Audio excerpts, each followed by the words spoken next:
Thank you, Makita. And thanks to Leading Age DC for hosting this webinar. Like Makita said, my name is Ames Simmons and my pronouns are he and him. I am talking to you somewhat in the role of a National Advisory Council member to the Long-Term Care Equality Index.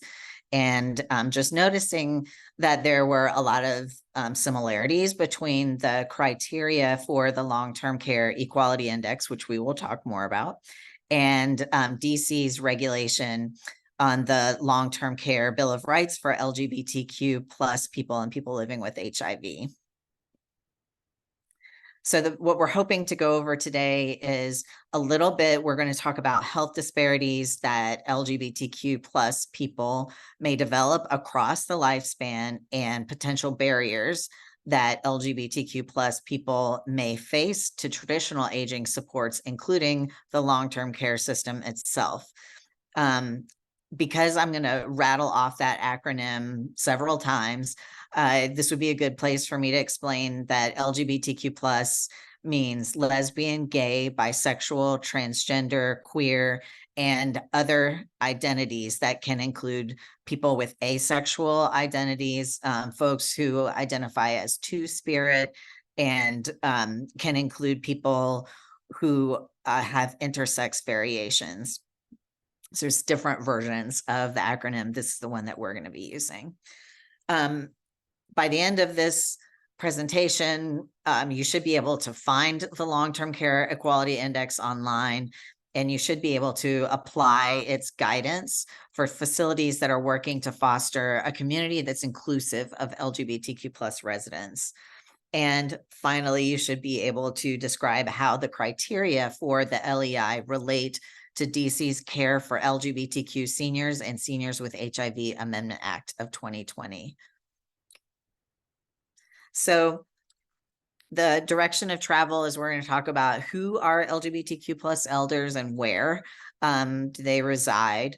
We'll talk some about aging services, some considerations and concerns like that LGBTQ people have, like what is even long-term care, which I'm sure you all can answer. I'll give you my version. Considerations for transgender and non-binary older people in particular, and the policy environment that's out there. The intervention for some of these considerations and concerns that is on the menu today is the Long-Term Care Equality Index. And the law that applies in these situations is DC's LGBTQ Seniors and Seniors with HIV Amendment Act. So who and where are LGBTQ plus elders? So you all probably are familiar with these statistics that the US population of people age 65 plus is projected to increase from 15% to 23% by 2060. In raw numbers, it's expected to almost double. So we have, you all are in the, I guess, the right business because there's going to be a larger proportion of people aging and probably needing long-term care than has been the case so far. Additionally, people who identify as LGBTQ has increased. So a Gallup poll just in 2020, it was 5.6% of the people that they polled identified as LGBTQ, and has just in 1 year that went up to 7.1%. So these are kind of several. The Gallup poll is one thing. Williams Institute also does a lot of demographic research for LGBTQ plus people. In their latest projections, 2.4% of adults who are age 65 and over identify as LGBTQ, and 4.4% for age 50 to 64. And that's the group that I'm in. I just turned 53. More LGBTQ people who are age 50 plus report anxiety and depression compared to heterosexual people, and more multiracial LGBT people age 50 and up report depression compared to white LGBTQ people who are age 50 plus. So it's important always to think about the intersections of marginalization that people are living with and the impact that that has on people's health. There are projected to be almost 172 transgender people who are age 65 plus. And many of those folks are concentrated in the US South, where there are fewer legal protections. The legal landscape is moving rapidly, mostly not in the favor of transgender and non-binary people. We're just, I guess, our map in our country is getting increasingly polarized, and the South is not replete with states who are trying to protect transgender and non-binary people. So we know that trans and non-binary folks have higher rates of depression and stress. They've known this for almost a decade now. There has been some emerging research that shows that subjective cognitive decline, so this is like a person's self-reported symptoms of not being able to remember things as well, not being able to apply logic and reasoning as well as they could before. And it's part of a bigger set of conditions that we commonly refer to as dementia. So this subjective cognitive decline, according to this research by Ethan Cicero at Emory, is highest among Black, Indigenous, and people of color transgender people, by 50% greater even compared to white transgender people. So again, I call to your attention the importance of folks who have multiple areas of marginalization in their life and the health impact that that has. There's also beginning to be research about older transgender people who are reporting fear of mistreatment if they go into long-term care, and specifically a lot of anxiety around whether their gender identity will be affirmed or not in long-term care. When we are thinking about long-term care, from the research that I have done, it looks like, most people will end up needing long-term care services. It's like, around the likelihood is around 2/3 for people needing long-term care services. And so that can include home and community-based services like family caregiving, home health services, transportation and meal services, adult day centers, and respite care, and residential care, which is the full kind of spectrum of continuing care retirement communities. It can include independent living, assisted living, and skilled nursing facilities. And, you could put hospice in there. That's not exactly the same thing as long-term care, but it is relevant to the long-term care equality index that we're going to be talking about. So there are not currently, you probably know this, there are not a whole lot of federal protections for LGBTQ plus people who are entering into long-term care. There's no fully inclusive federal protections. The kind of longest standing, I think, reference point for thinking about long-term care bills of rights comes from the Federal Nursing Home Reform Act, which is some people call OBRA, and that was 1987. So it's been around a very long time. The most recent update there is that the Centers for Medicare and Medicaid Services have issued updated guidance for long-term care facilities requirements for participation. So as of October 2022, they are moving into phase 3 implementation of essentially trying to create a regulatory Bill of Rights, if you will. So in the absence of more permanent I say because guidance is something at the federal level that is easier to undo than a regulation, and it's certainly easier to undo than a federal law. Some states have moved to pass their own LGBTQ residence bills of rights.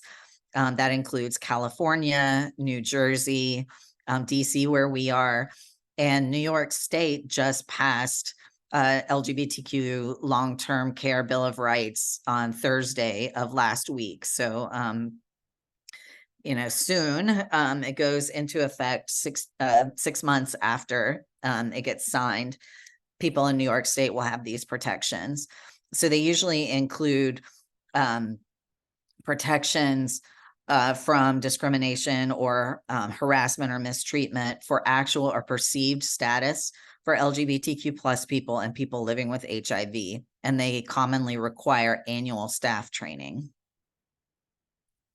So I promised that I was going to tell you about the Long-Term Care Equality Index. There's been a national advisory committee since 2019. That was several years before the first survey launched. The LEI is a policy tool that's designed to both assess a senior housing community's current services and assist them in adopting policies and procedures that promote LGBTQ plus culturally competent care.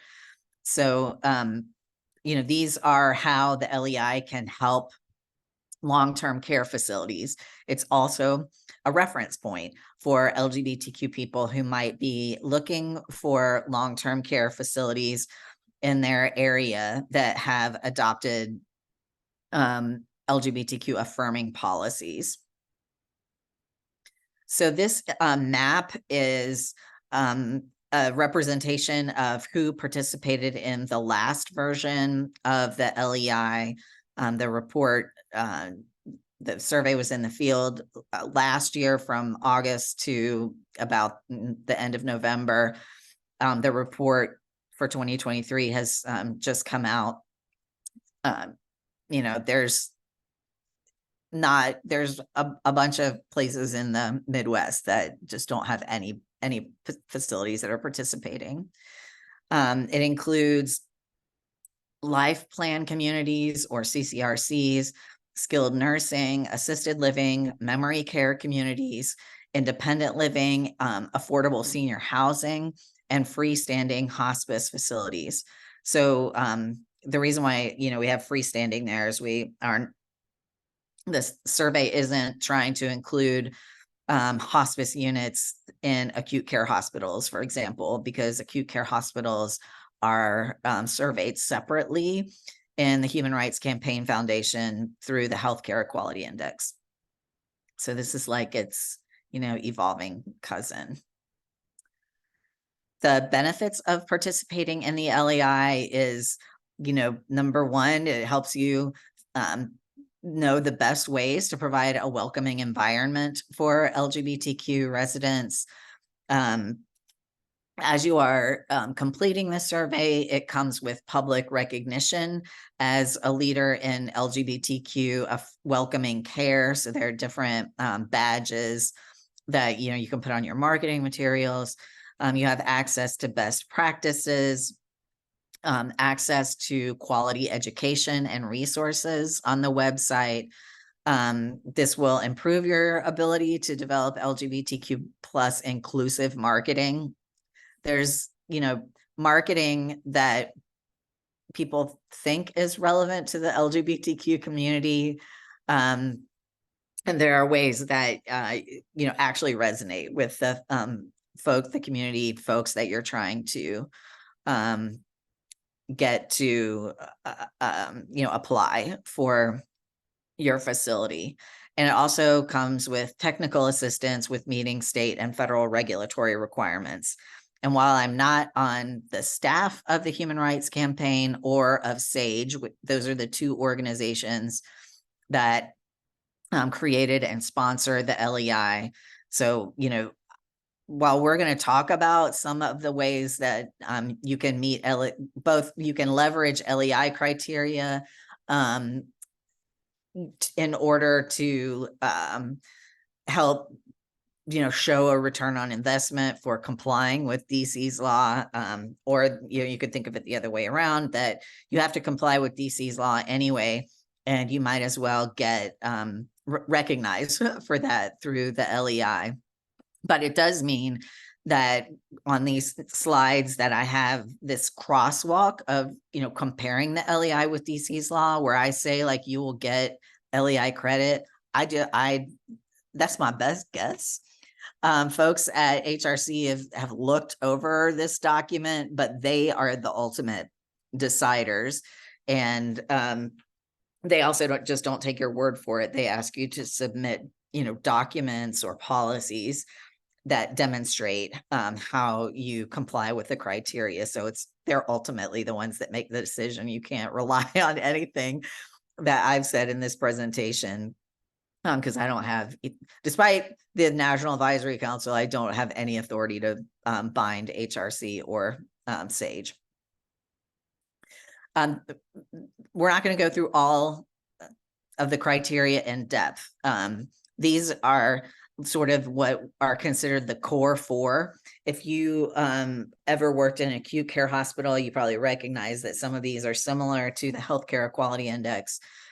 There's foundational criteria that you kind of have to meet in order to be able to complete the survey and come up with one of the badges at the end. Those include non-discrimination and staff training. There are a list of 15 different resident services and support, many of which mirror DC's law. There's a component for employee benefits and policies that is not part of DC's law, but I think it's something that you should be thinking about. I think it will help your recruitment of LGBTQ plus residents if you have folks on staff who look like the communities that you're trying to recruit from. So I'll just leave that there. There is finally this category of resident and community engagement, which mostly what's in that bucket of stuff is not in DC's law, but I have a slide at the end where you can look briefly at what's in there. And, there are links to all of this information, including guides that tell you like what kind of policies qualify for the criteria that you can get to on the lei.org. So I'm glad to announce that there is now a new LEI resource for DC, which is this crosswalk that I was telling you about. Lawyers are not, good for that much stuff, but this was a volunteer effort that I engaged in to actually look at DC's law and compare it to the LEI. So there is a long URL at the bottom of this slide where you can get a PDF of, that looks better than the slides that we're going to go over, which essentially just look like tables with a bunch of words in them. So you might find that PDF easier to digest. The important message, though, is that meeting DC's law can, in many instances, mean that you're also meeting criteria on the long-term care equality index. So many of the provisions in DC's law count toward those 15 resident services and supports for LEI criterion too. And the way that, so there's sort of different tiers of recognition depending on how many of the criteria you meet. So to be a tier 2, you have to meet at least 3 of the 15 resident services and supports, and you have to meet at least 7 of them for tier 1. So I didn't go through, if you want to see the detail in the crosswalk about these services and supports, I have slides to that effect. It's in the PDF as well. But, I guess what I would call to your attention is that these provisions in DC's law closely mirror some of those 15 resident services and supports, like being able to room with a resident of your choice, LGBTQ inclusive consensual intimacy, intake forms that ask about sexual orientation and gender identity. And then across from that, you see I have intake forms with chosen name and pronouns. In the last edition of the LEI, you had to meet both. To meet one criteria, you had to both ask about SOGI and ask about chosen name and pronouns. So this is one way that you can, that the LEI is making it easier for you to meet criteria. They've split this into 2 now. So if you have intake forms that collect data about sexual orientation and gender identity, that satisfies one of the practices, and intake forms that allow a resident to designate their name and pronouns gives you a second point of credit on the criterion 2. Equal visitation. This is something that has been part of acute care since 2011, when the Obama administration wrote equal visitation for same-sex partners, is what it was trying to get to, as part of the conditions of participation for Medicare and Medicaid in hospitals. So we don't really have exactly a similar requirement in long-term care facility. We just have a lot of catching up to do. There are elements of DC's law around confidentiality, the grievance process. These are all sort of broader LGBTQ criteria. And then there are some specific parts of DC's law that are designed to provide protection for trans and non-binary residents. So, for example, room assignments based on gender identity, access to restrooms and facilities. I think the criterion that HRC and SAGE have is all gender restrooms. There's, I think, different ways that you can meet that criterion. I've already talked about the intake forms, not just, listen, if you're going to ask people on a form to identify their name and pronouns, it's a best practice, I would say, to actually use the correct name and pronouns, especially if, you went to the trouble of getting someone to give you this information. You should put it to use.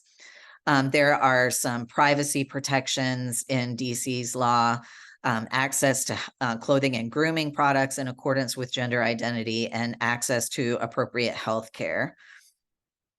So these are the parts that have the tables. So I'm going to not try to spend 1,000 years on, you just got to love a lawyer, I guess, like on 1,000 words here that you can basically look up for yourself.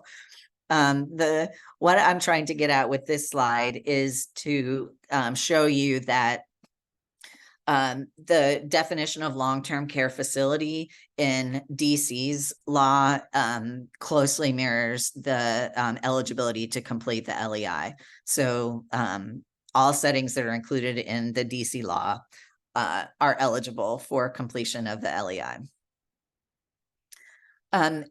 One of the most important elements of DC's law is non-discrimination, and there is also, that is one of those core 4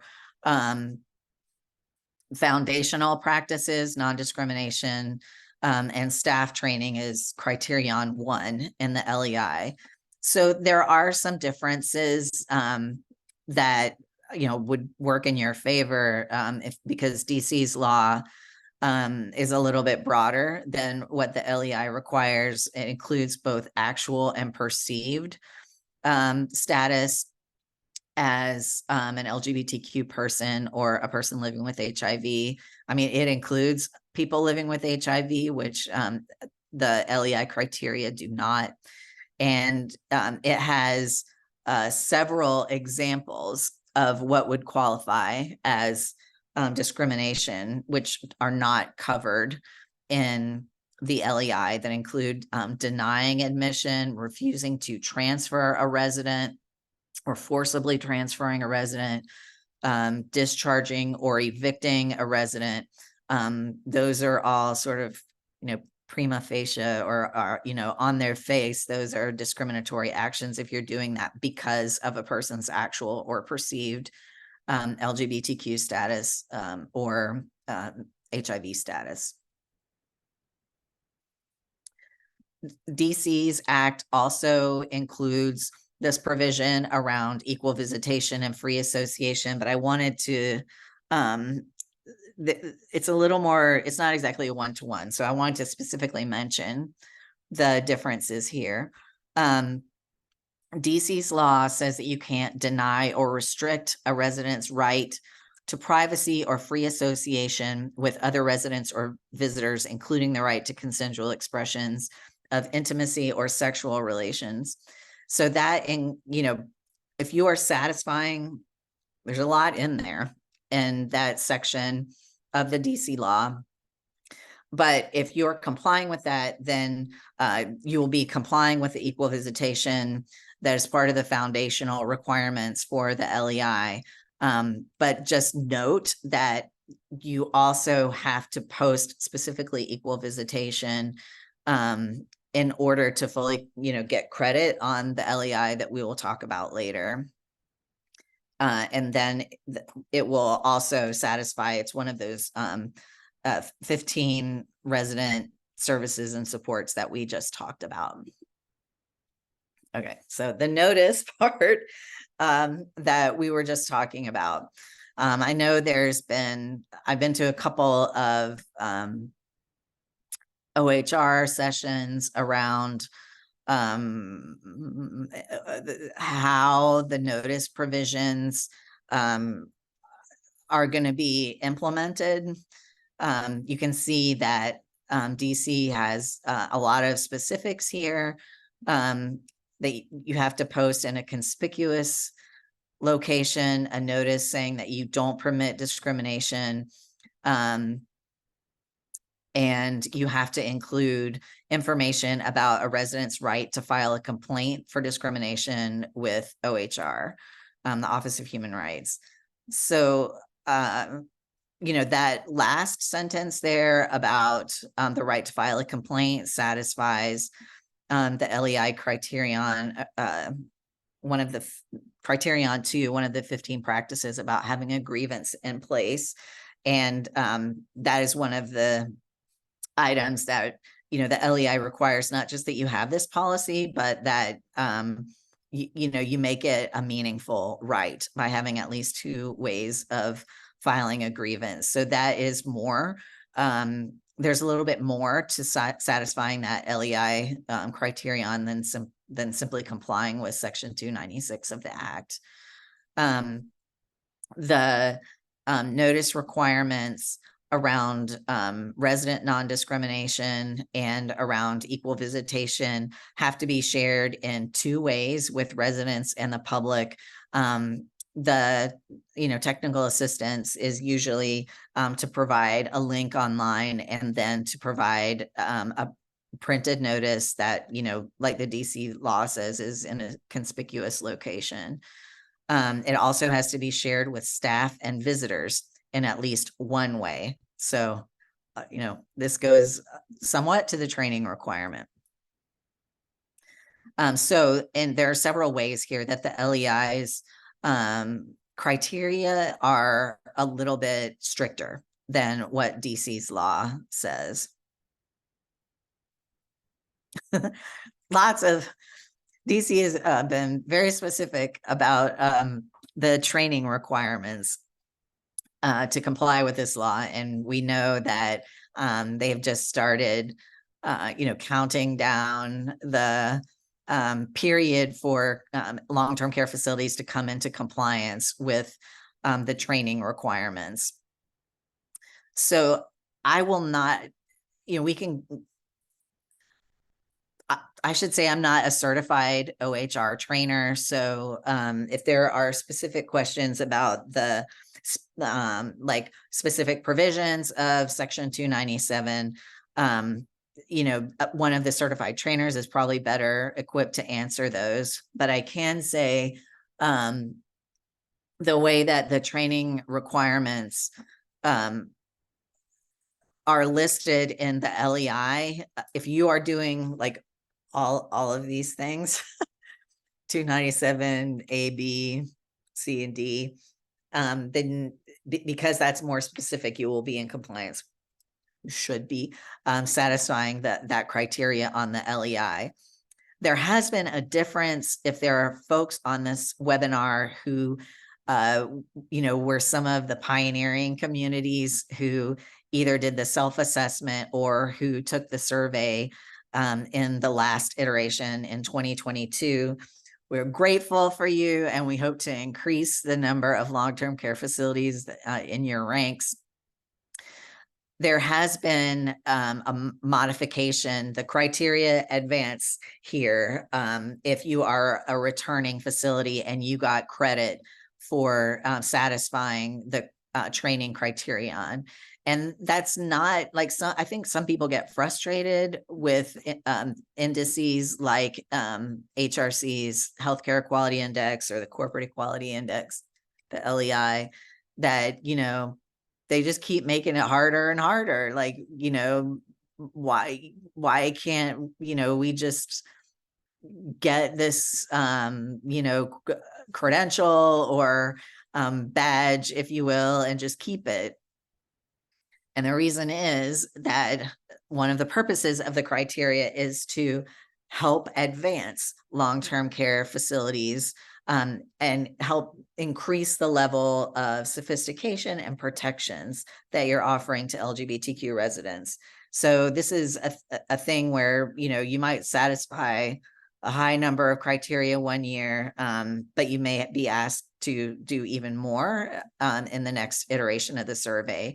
Right now, the cycle is every 2 years. So I have a slide on this, but the next survey will not be in the field until probably the late summer of 2024.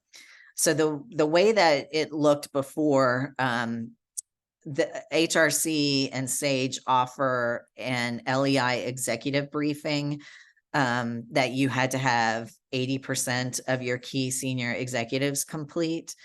So if you did that and got full credit for that, next year in 2024, you will have to, we've upped the criteria for returning communities where half of management and non-management staff combined complete 1 hour of LGBTQ plus aging cultural competency training provided by an LEI training provider.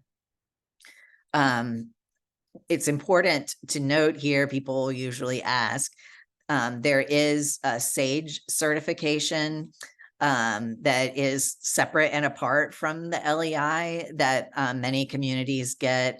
If you are SAGE Care Platinum certified, then you automatically meet these criteria in the LEI. Now, I am not a SAGE Care trainer either, so I am not prepared. I don't know what all the criteria are around SAGE Care, but I am sure the folks at SAGE would be delighted to explain them to you. If you are a returning facility and you did not get credit for the training, then you don't have to satisfy the new requirement. You're back with the folks that this is their first time completing the survey. You just have to do the executive briefing. So I mentioned that there are several LEI criteria around how you treat your employees that are not in DC's law. Some of these things you could argue would be needed to be in compliance with, for example, the Supreme Court decision in Bostock v. Clayton County that found that the Title VII's prohibition on sex discrimination includes a prohibition on discrimination based on sexual orientation and gender identity, or some people also include gender expression in there. And you have to share that policy with the public in at least one way. That is usually by posting it online. Anytime I'm asked to come and talk to communities, one of the first questions that I ask is whether they have a fully inclusive non-discrimination policy. There are, so, the core four, the criterion three is about your HR policies. So you have to have at least 2 out of 12. I'll share briefly what those are. The kind of important things are highlighted in bold, are bolded. At least 2 of these things you have to have: that your healthcare benefits are provided to domestic partners, that you have an FMLA, Family Medical and Leave Act equivalent benefit for domestic, allows your employees to care for their domestic partners or the children of a domestic partner, regardless of whether you actually were responsible for the birth of that child or whether you adopted the child. Also, you need to have paid family leave, bereavement leave that includes the death of a domestic partner, someone in their immediate family. Some of these criteria go beyond what the law requires, but we would consider them increasingly. Corporations are finding these to be a best practice that helps them recruit more employees that want to work there when they see that they will have these protections. You have to provide at least one health plan to your employees that explicitly cover medically necessary health services for trans people. That includes gender transition related treatment, but it's kind of more complicated than that. You also have to, if you offer some services to cisgender people, like hormone treatment, and you don't provide them for trans people, for example, then you would not satisfy that section of criterion 3. Having an LGBTQ plus inclusive employee anti-harassment policy is another criterion. Having written gender transition guidelines. I've drafted these a number of times. So these would be things like making sure that your policy says that records related to transition would be held confidential. It can include a policy about how the timeliness that you update a person's email address, for example, if that has to change, or their ID badges, things like that.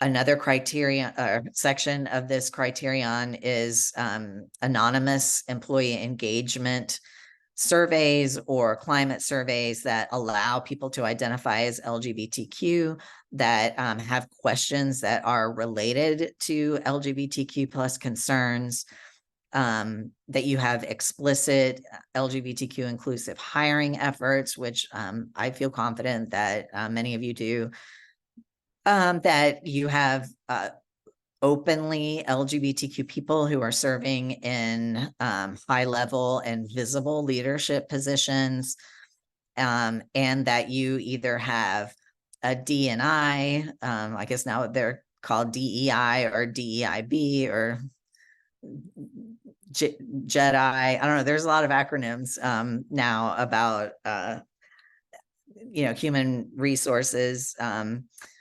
They used to anyway live within human resources around diversity, equity, and inclusion. If you have a diversity council or even a working group that is focused on employee diversity that specifically includes LGBTQ plus diversity as part of its mission, then you will, I guess I say all that to say that just because those things aren't part of DC's law, many of them are probably things that you are doing and you can get credit for. So I hope that I've convinced you that it is worth your while to participate in the Long-Term Care Equality Index.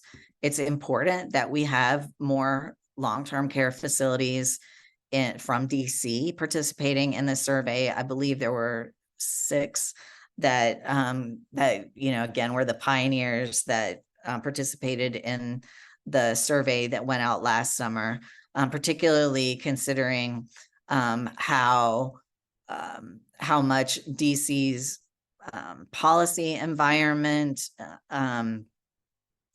is dedicated to increasing equity for LGBTQ plus people. Folks who come to the District of Columbia are expecting, to be able to find LGBTQ affirming services. Having more long-term care facilities that participate in the LEI will help to show that, help to show even potential residents in your communities that there are places that have anticipated them, and that are trying to have policies in place so that they will be not just welcoming, but ultimately affirming throughout their stay in your facility of LGBTQ identities. So as I mentioned, the 2023 LEI survey cycle is now closed.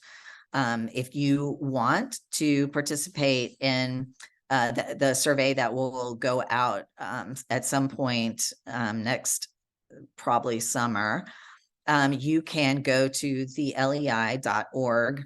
I'll try to put some of these URLs in the chat for you. And you click on the Commitment to Caring pledge. And that is what's, sort of adds you to the communication around the LEI. So I know they had 4 different webinars last year about preparing to take the survey. There's technical assistance. This is not a gotcha survey. Like, we're not trying to lure you in to take a survey and then show everybody, see, this facility is terrible. Like, we understand that you want to have a good showing in the survey, and we're all about trying to help you to get there. And that can include advanced work. Sometimes some of these policies, depending on the way that you're structured, they might have to have board approval. I don't know. So there might be lead time that you need, and you don't have to wait until next summer to in fact, I recommend that you don't wait until next summer to start thinking about the LEI.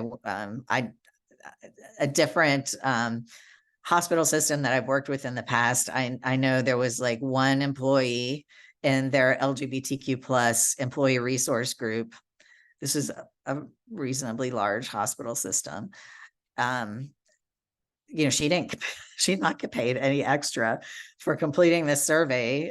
She still had to do her normal job every day. So she didn't even have time to look at the hospital equality index until the Tuesday before it was due on Friday. And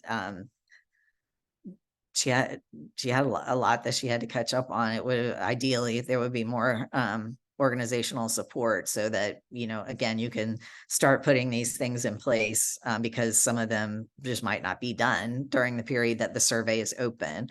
I think it's usually 4 months. So August, September. Yeah. Likely it will be August until the end of November.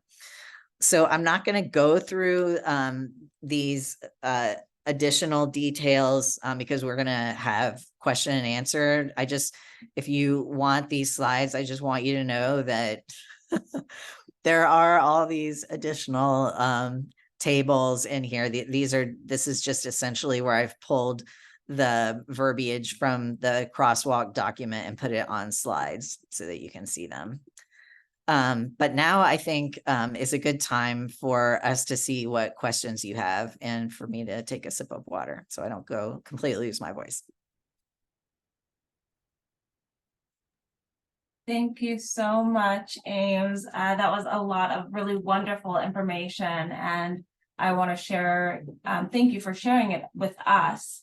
I also wanted to make a note. You mentioned that there may be some questions specific to the certified training from the office, the DC Office of Human Rights, that are better asked to a certified trainer. And we do have one of those, at least one, on the line with us today, Mr. Lionel Taylor. So I wanted, there he is. I want everyone to be aware that we have a local DC certified trainer in our midst. And I want to open the floor for questions. We didn't get any questions ahead of time.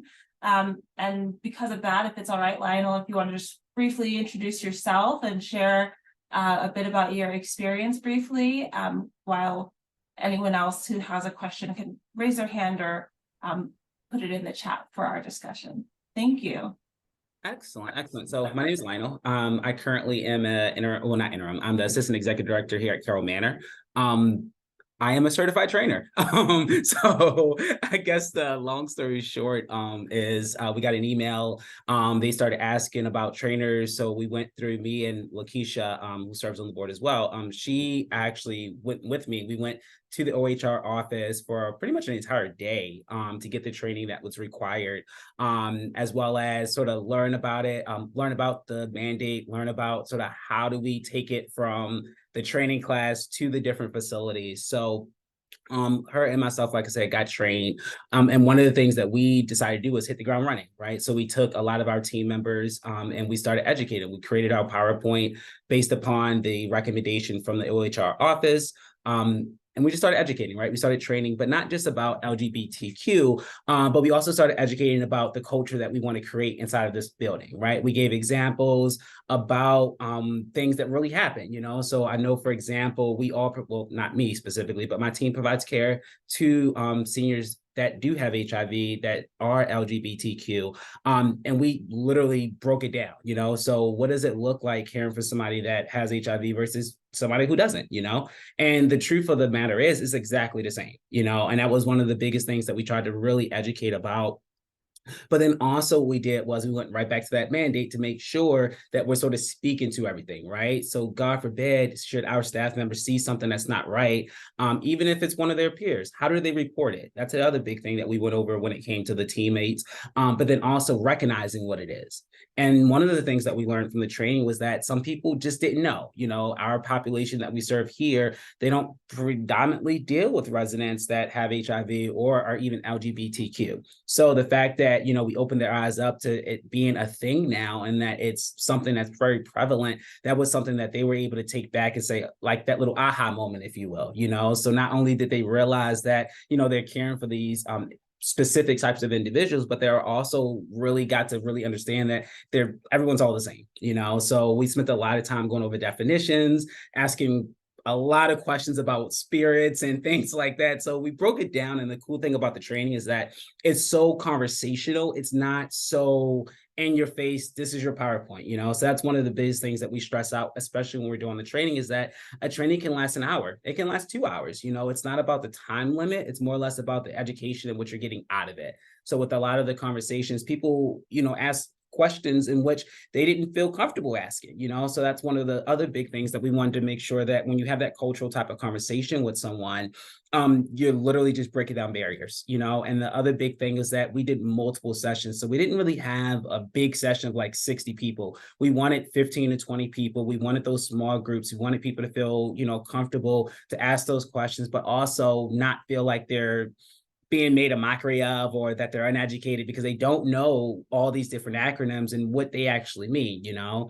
The other cool thing that we did was say, well, how do you identify yourself? You know, and that was something that people don't really realize, like, oh, I'm he, you know? And it's just like, well, some people, they may look like, you know, that, but they're not, you know, they identify as she, you know? So we played a little game in which, you know, it's one of those, like, you know, like that's actually true. That's actually people out there that's, you know, totally different than what they are. And they still are required to provide the same care. So I think that the training class for us, and us being able to do the training class after we were certified, it really did help. But it also, it shed light into the senior care facilities, because that's something that even when we went through our training class, there aren't a lot of administrators, there aren't a lot of people out there on the senior care side that's representing, if you will. So that's another big thing that I do encourage everyone to get certified, train your staff, but then also appreciate the fact that you're learning something new because the world is ever changing. Thank you so very much, Lionel, for sharing your insights and your experience as a certified trainer here in BC. I know that there's a limited number of our members who, like Carol Manor, have trained staff members, but certainly not all of them. And so if there are any questions about the OHR training, any questions about the long-term care equity index, please feel free to raise them in this forum. I think we have a great opportunity to do so. And I also want to let everyone know that a couple of the links that Ames referenced in his presentation, I have included those in the chat. And so the link to the lei.org is included there, as well as the link to the crosswalk document that shows how the LEI intersects with the DC regulations. So I encourage everyone to make note of those links, bookmark them, save them wherever will be convenient for you to access them. And Ames has also graciously included his email information in the chat, so feel free to take note of that as well. Yes, So sir. I have a question, Makeda. Hi. Ames, this is Albert Reed from the Office of DC Long-Term Care Ombudsman, and thank you for your presentation. It's very informative and helpful for our office. So a few years ago, I was doing some research as one of our priorities for our office to investigate those in long-term care facilities, maybe what the population was. We don't necessarily come across